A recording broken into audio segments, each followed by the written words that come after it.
સંધાન all Gujarat integrated classroom સેટેલાઇટના માધ્યમથી જોડતી કડી એટલે સંધાન.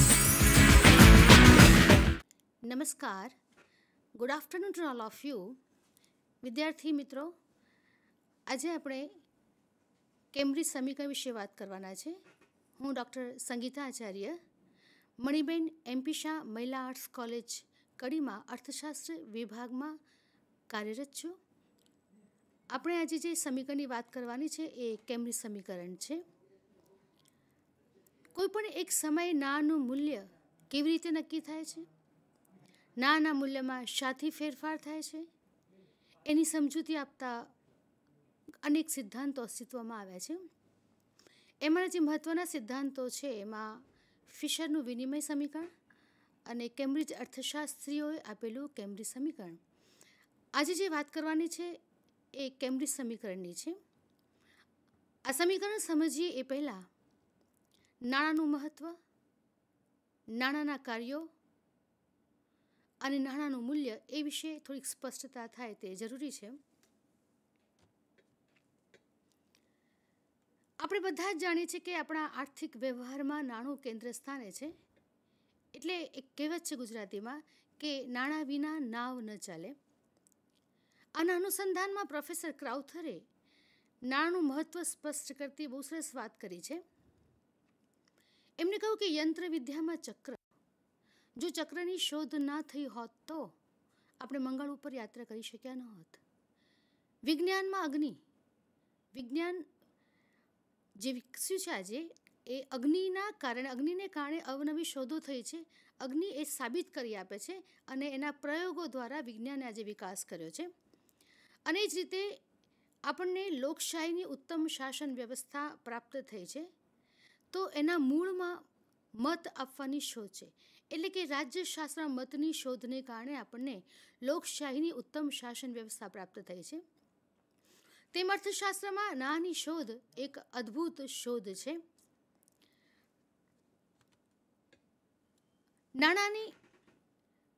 નાણાંના મહત્ત્વના સંદર્ભમાં નાના કાર્યોનો અભ્યાસ કે એની જાણકારી પણ એટલી જ મહત્ત્વની બને છે. કારણ કે આ સમીકરણ નાણાંના મૂલ્યના સંદર્ભમાં બહુ જ મહત્ત્વનું છે અને ભાવ સપાટીમાં થતા ફેરફારોને કારણે નાણાંનું મૂલ્ય બદલાય છે. તો નાણાંના શું કાર્યો છે કે જેને કારણે નાણાંનું વિશેષ મહત્ત્વ છે.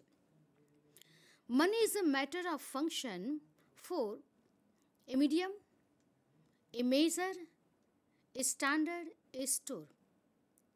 એ મીડિયમ, નાણાંનું મહત્ત્વનું કાર્ય એ મીડિયમ ઓફ એક્સચેન્જ. નાણું એ વિનિમયનું માધ્યમ છે.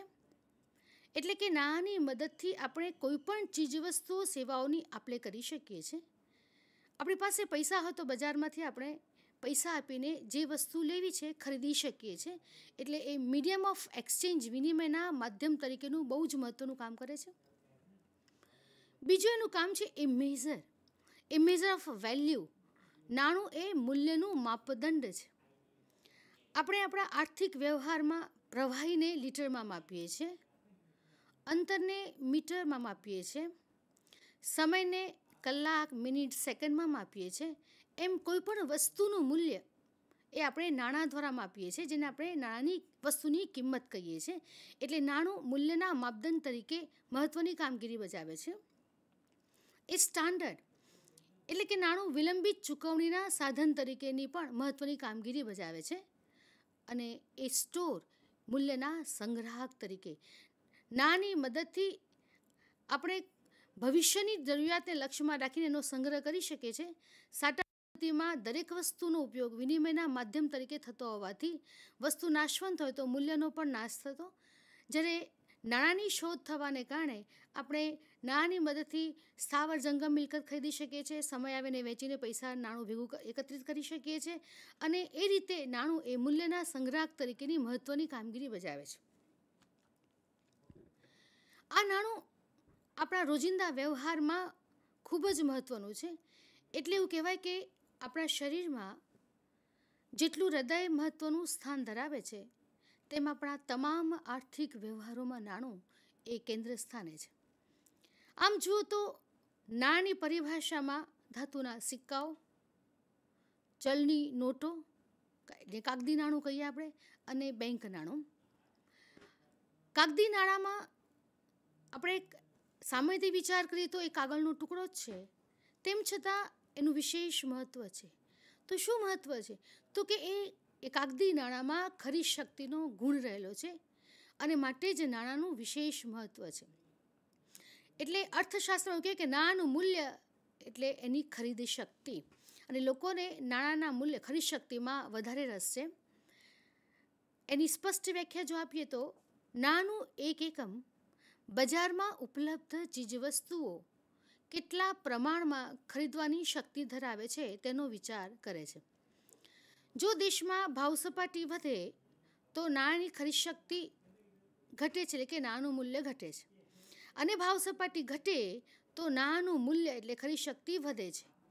એ દ્રષ્ટિએ નાણું મહત્ત્વનું છે. ભાવ સપાટીમાં ફેરફાર થવાથી નાણાંનું મૂલ્ય બદલાય છે, અને એ સંદર્ભમાં અર્થશાસ્ત્રીઓ નાણાં પરિમાણના સિદ્ધાંત વિશે ચર્ચાઓ વિચારણા કરી છે. રોમનના લખાણમાંથી આના નાણાં પરિમાણના સિદ્ધાંતના ઉલ્લેખો છે. 18મી સદીના અંતે બોડિન, કેન્ટિલોન તથા હ્યુમના હસ્તે આ વિચારધારાએ સ્પષ્ટ સ્વરૂપ ધારણ કર્યું. હ્યુમના સમયથી નાણાં પરિમાણના સિદ્ધાંતને મોટાભાગના અર્થશાસ્ત્રીએ સ્વીકાર્યો છે. આના પરિપાક રૂપે બે મહત્ત્વના સિદ્ધાંતો અસ્તિત્વમાં આવ્યા છે. એક તો વિનિમય સમીકરણ, જે પ્રોફેસર ફિશરે આપ્યું છે, અને બીજું છે કેમ્બ્રિજ સમીકરણ, જેને રોકડ પુરાતનું સમીકરણ પણ કહેવામાં આવે છે. કેમ્બ્રિજ અર્થશાસ્ત્રીઓ તરીકે પ્રસિદ્ધ થયેલા પ્રોફેસર પીગુ, રોબર્ટ્સ અને કેન્સ અર્થશાસ્ત્રીઓએ નાણાંના મૂલ્યમાં શાથી ફેરફાર થાય છે તેની સમજૂતી આપી છે. આ અર્થશાસ્ત્રીઓ ઇંગ્લેન્ડની કેમ્બ્રિજ યુનિવર્સિટીના અર્થશાસ્ત્રીઓ છે, અને એમને જે વિચારધારા આપી છે એટલે એને કેમ્બ્રિજ સમીકરણ પણ કહેવામાં આવે છે. બીજું એનું નામ છે રોકડ પુરાતનું સમીકરણ, એટલે કે અર્થતંત્રમાં લોકો જે રોકડ નાણું હાથ ઉપર રાખે છે એ નાણાંના મૂલ્યને અસર કરે છે એવી વાત આ સમીકરણ આપે છે, માટે એને રોકડ પુરાતના સમીકરણ તરીકે પણ ઓળખવામાં આવે છે. આ સમીકરણ મુજબ નાની માંગ ભાવ સપાટીમાં ફેરફાર લાવનાર મહત્વનું પરિબળ છે. નાની માંગ એટલે રોકડ પુરાતની માંગ, એ ભાવ સપાટીમાં ફેરફાર લાવે છે. ભાવ સપાટી બદલાય તો નાણાંનું મૂલ્ય બદલાય છે. જ્યારે પ્રોફેસર ફિશરે નાણાંના પુરવઠાને મહત્ત્વ આપ્યું છે, એટલે કે નાણાંનો પુરવઠો અને ભાવ સપાટી વચ્ચે સીધો અને સપ્રમાણ સંબંધ છે એવી વાત ફિશર કરે છે. કેમ્બ્રિજ અર્થશાસ્ત્રીઓ નાની માંગ એ ભાવ સપાટીમાં ફેરફાર લાવનારું મહત્ત્વનું પરિબળ છે એની ચર્ચા કરે છે. આ સમીકરણ સમજીએ પહેલાં માર્શલની વિચારધારાને પણ સ્પષ્ટ કરવી જરૂરી બને છે, કારણ કે માર્શલની વિચારધારા ઉપરથી જ કેમ્બ્રિજ સમીકરણ ડેવલપ થયું છે, એનો વિકાસ થયો છે. પ્રોફેસર માર્શલ એવું કહે છે કે નાણાંની માંગ એ નાણાંનું મૂલ્ય નક્કી કરે છે. નાણાંની માંગ નાણાંનું મૂલ્ય નક્કી કરે છે. માર્શલ એવું કહે છે કે લોકો જે આવક પ્રાપ્ત કરે છે એનો અમુક ભાગ એ લોકો વપરાશ પાછળ ખર્ચે છે, અને અમુક ભાગ એનું એ મૂડીરોકાણ કરે છે. વપરાશી ખર્ચ, મૂડીરોકાણ, અને બાકીનો કેટલોક ભાગ એ રોકડ સ્વરૂપે હાથ ઉપર રાખે છે, જેને કહેવાય છે મની એટ કોલ. નાણાંની મદદથી આપણે કોઈ પણ મુશ્કેલીમાંથી બહાર આવી શકીએ છીએ, એટલે લોકો સલામતી માટે કેટલુંક નાણું રોકડ સ્વરૂપે હાથ ઉપર રાખે છે. માર્શલના મતે વ્યક્તિ કે સમાજ કેટલું રોકડ નાણું હાથ ઉપર રાખશે એનો આધાર તેમાંથી પ્રાપ્ત થતા સીમાંત લાભ અને સીમાંત ગેરલાભ ઉપર છે. સીમાંત લાભ એટલે જ્યારે તમે નાણું હાથ ઉપર રાખો છો એ તમે એક પ્રકારની માનસિક આવક પ્રાપ્ત કરો છો, એક સલામતી અનુભવો છો.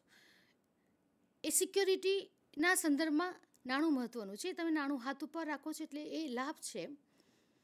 પરંતુ તમે નાણું જ્યારે હાથ ઉપર રાખો છો ત્યારે આપણે વ્યાજની કમાણી ગુમાવીએ છીએ, એ એનો ગેરલાભ છે. તો માર્શલ કહે છે કે કોઈ પણ વ્યક્તિ કે સમાજ કેટલું નાણું રોકડ સ્વરૂપે હાથ ઉપર રાખશે એનો આધાર તેમાંથી મળતા સીમાંત લાભ અને સીમાંત ગેરલાભ ઉપર છે.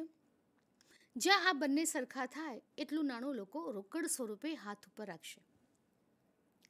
એટલે માર્શલના મતે નાની માંગ એટલે હાથ ઉપર રાખવામાં આવતી રોકડ પુરાતનું પ્રમાણ. લોકો જો વધુ નાણું હાથ ઉપર રાખે એનો અર્થ એવો થયો કે લોકો ઓછું ખર્ચ કરે છે અને તેથી માંગ ઘટે છે. માંગ ઘટે છે એટલે ભાવ સપાટી ઘટે છે અને ભાવ સપાટી ઘટે છે એટલે નાનું મૂલ્ય વધે છે.